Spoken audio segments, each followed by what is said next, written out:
Good evening everyone, my name is Rahul. I welcome you all in your teaching world families. शाम के 7 बजे देते हैं हम लोग आपको साइकोलॉजी का प्रैक्टिस सेट। ठीक है, एक्स्ट्रा फैक्ट बताते हैं जो कि बहुत ही ज़्यादा इंपॉर्टेंट है। पेपर यहीं से आना है आपका। प्रीवियस ईयर क्वेश्चन ना रिपीट होना बंद हो गए, ऑप्शन से क्वेश्चन बनना स्टार्ट हो रहा है। ठीक है, तो जो एक्स्ट्रा फैक्ट बताऊँ उन्हें अच्छे से ध्यान से सुनिएगा। बाकी अच्छी लगे तो वीडियो को शेयर कर देना दोस्तों के साथ। जो ब्लूम का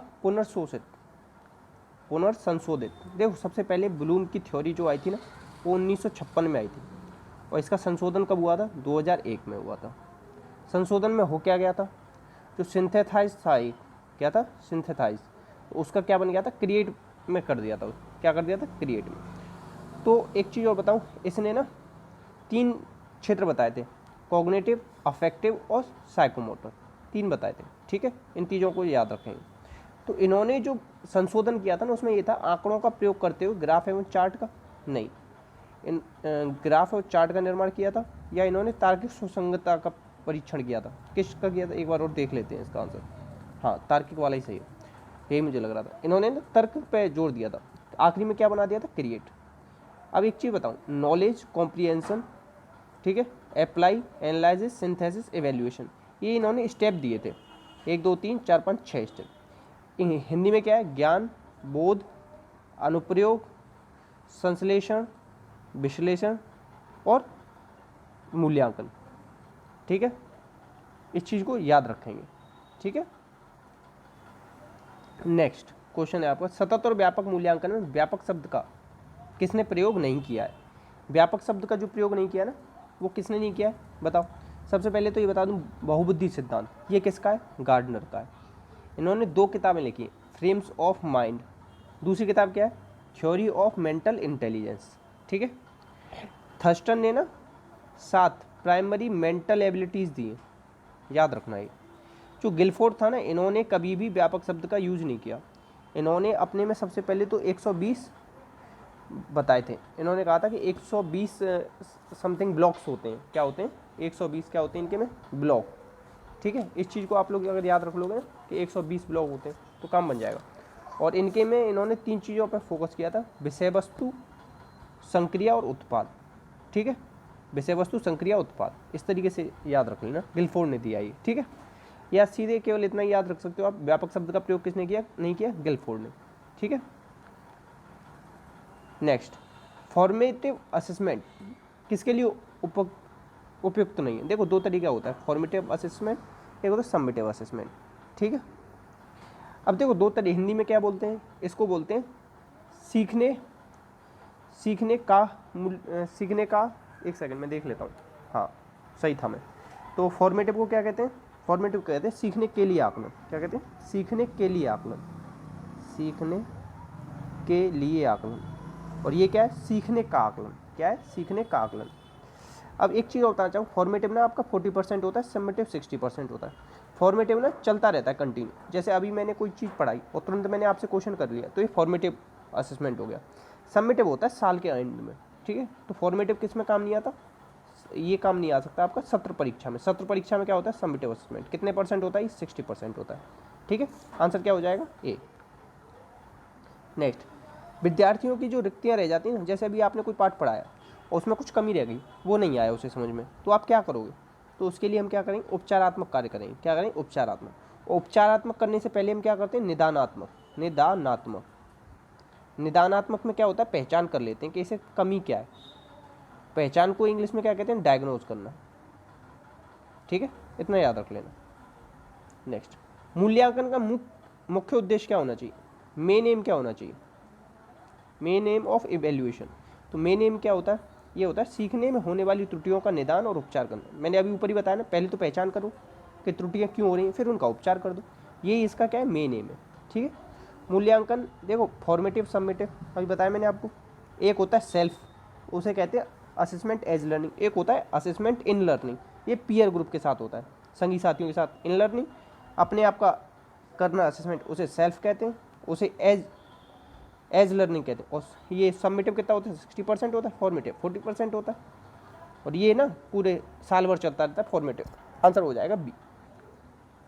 नेक्स्ट, क्रिस्टीना क्या करती है, क्षेत्रफल पर ले जाती है। देखो ये वाला ना बड़ा ज़्यादा कन्फ्यूजिंग क्वेश्चन है। कैसा कन्फ्यूजिंग, मगर जो मैं बता रहा हूँ उसे ही आंसर मान लेना मेरे हिसाब से, क्योंकि मैंने ना कम से कम 20 से 30 बार इसको अच्छे से चेक किया हुआ है आज से पहले। तो क्रिस्टीना अपनी एक क्लास को ना घुमाने ले गई, तो घुमाने के लेके गई, वहाँ अच्छे से घुमाया, उसके बाद वापस आ गई।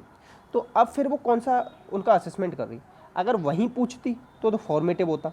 अब वो कहाँ पे क्लास में आके पूछ रही है, तो क्या होगा, सबमिटिव होगा। तो क्लास में लाने के लिए कहते हैं कि सीखने का आकलन, क्या हो रहा है, सीखने का आकलन।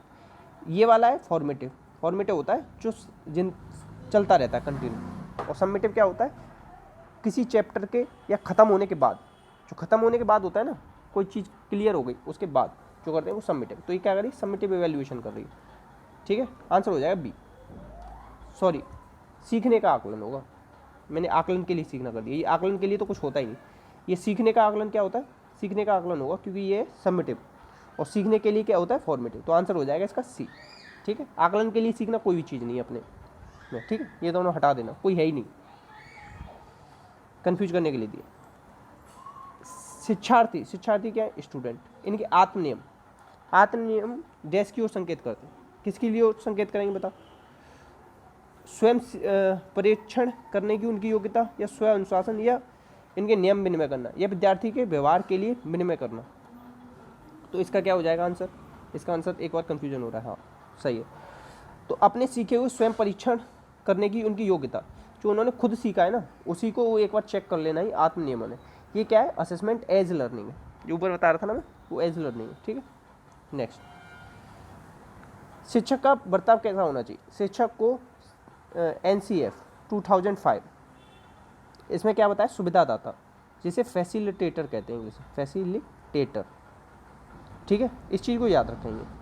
और इसमें क्या बताया, आदर्शवादी, और जो प्रसार, ये जो आदर्शवादी क्या हो जाएगा आपका, शिक्षक हो जाएगा, इतना याद रखना। ठीक है, इतना ही काफ़ी है। सत्तावादी स्तर किसका होता है, सत्तावादी स्तर होगा आपके शिक्षक केंद्रित, और प्रजावादी या प्रजातांत्रिक स्तर हो तो वो क्या हो जाएगा, छात्र केंद्रित। ठीक है, याद रखना, सत्तावादी किसका होगा, शिक्षक से रिलेटेड होगा, और प्रजा केंद्रित किसका होगा, छात्र से होगा। अगर कोई बच्चा है आपका सम्मान नहीं करता, नमस्ते नहीं करता, गुड मॉर्निंग नहीं करता, आप क्या करोगे, उसकी उपेक्षा करोगे, मतलब कि उसकी बेइज्जती करना एक तरीके से, अंक कम दोगे गलत, उसे डांटोगे गलत। गलत तो ये भी है कि उसके अभिभावक से बात करो, खुद ही हर चीज़ को हमें सॉल्व करना होता है, मगर इसमें ना ऑप्शन कोई भी अच्छा नहीं है। तो जब और कोई ऑप्शन अच्छा नहीं होता ना, तो खराब वाले ऑप्शन को भी हमें अच्छा मानना पड़ता है आखिरी।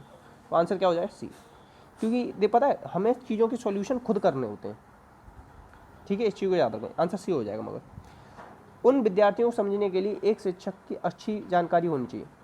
अपने विद्यार्थियों को समझने के लिए किस चीज़ की जानकारी होनी चाहिए, बाल मनोविज्ञान की, सही बात है। इससे पता पड़ेगा उसे कैसे पढ़ाना है, कौन सी शिक्षण विधियों का यूज़ करना है। ठीक है, और व्यक्तिगत विभिन्नता क्या है ये पता पड़ेगा, और विकासात्मक प्रोसेस पता पड़ेगा। बच्चे को समझने की प्रवृत्ति का पता होना चाहिए। विषय वस्तु के प्रति विद्यार्थी को क्या मत है, कैसे समझ रहे हैं वो, इन चीज़ों का पता होना चाहिए। उपयुक्त आ जाएगा सी, डी, आंसर क्या हो जाएगा, उपयुक्त सभी। ठीक है, किसका तात्पर्य उन विषय विशिष्ट तरीकों से जिनके द्वारा हम अपनी आत्म अनुभूतियों को व्यक्त करते हैं। आत्म अनुभूति, तो ये आत्म अनुभूति किससे होगी बताओ, आत्म अनुभूति अपने आप की अनुभूति, तो ये नियंत्रण करने से, सम्मान करने से, निरीक्षण करने से हो जाएगी, नहीं, ये होगी आत्म प्रबलन से। आत्म अनुभूति किससे होगी, आत्म प्रबलन से होती है। ठीक है, दोबारा सोच लो, एक बार और सुन लो। आत्म अनुभूति अगर अपनी कोई अनुभूति कर रहा है ना, तो प्रबलन दे रहा है। क्या कर रहा है, प्रबलन दे रहा है। इसमें से कौन सा चिंतन की प्रक्रिया, चिंतन पता है क्या होता है, कॉग्निटिव होता है, दिमाग में चलता है। किसमें चलता है, दिमाग। 3 तरीके का डेवलपमेंट होता है, कॉग्निटिव, अफेक्टिव और साइकोमोटर। अब जो देखो मांसपेशियों का कार्य है ना, ये तो फिजिकल कार्य है, फिजिकल कार्य होता है साइकोमोटर में। मोटर से समझते हो, मोटर का मतलब होता है हाथ पैर चलाना। तो चित्र से आप चिंतन कर सकते हो, चित्र कोई दिखा दिया उससे हो सकता है, प्रतीकों से हो सकता है, चिन्ह से हो सकता है, भाषा से हो सकता है। और भाषा के बारे में किसने कहा कि भाषा से चिंतन होता है, ये वाइगोत्स्की ने कहा है। और प्याजी ने क्या कहा है कि चिंतन के बाद भाषा आती है। ठीक है, इन दोनों चीज़ों को अलग रखेंगे, आंसर हो जाएगा सी, क्योंकि सी इससे मांसपेशियों की क्रियाओं से क्या होता है, आपका साइकोमोटर डेवलपमेंट होता है, साइकोमोटर चीज़ें चलती हैं। ठीक है, चिंतन नहीं चलता। ठीक है, PSRN, प्रॉब्लम सॉल्विंग रीजनिंग न्यूमेरिकेसी, ये होता है। तो समस्या सल, प्रॉब्लम सॉल्विंग, तार्किक रीजनिंग, आंकिक क्षमता, न्यूमेरिकल। ठीक है, आंसर हो जाएगा ए, सीधे याद करने वाला क्वेश्चन है। अधिकांश बालक अपनी मातृभाषा किस भाषा में सीख लेते हैं? आखिरी में सीख ही लेगा। 6 वर्ष की आयु तक आखिरी में बच्चा सीख लेता है, बिल्कुल परिपक्व हो जाता है अपनी मातृभाषा में। मातृभाषा क्या होती है? जो उसकी माता द्वारा, माता की भाषा, मातृभाषा। अगर अभी कोई बच्चा यूपी में तो उसकी मातृभाषा हिंदी होगी, अगर कोई बच्चा अभी तमिलनाडु में तो उसकी क्या होगी? तमिल होगी। तो अलग अलग जगह पे अलग अलग मातृभाषा होती है। ठीक है, इतने ही क्वेश्चन थे आज, थोड़े कम क्वेश्चन कराए। बाकी थोड़ा शेयर कर देना वीडियो को, अगर व्यूज़ अच्छे आएंगे ना तो और अच्छी अच्छी वीडियोस बनाएंगे हम लोग आपके लिए। ठीक है, और बाकी अगर भरोसा रखना, सबसे बड़ी बात है भरोसा रखोगे, क्लियर कराने की एग्ज़ाम की मेरी जिम्मेदारी है। अपना और अपनों का ध्यान रखना। जय हिंद, जय भारत।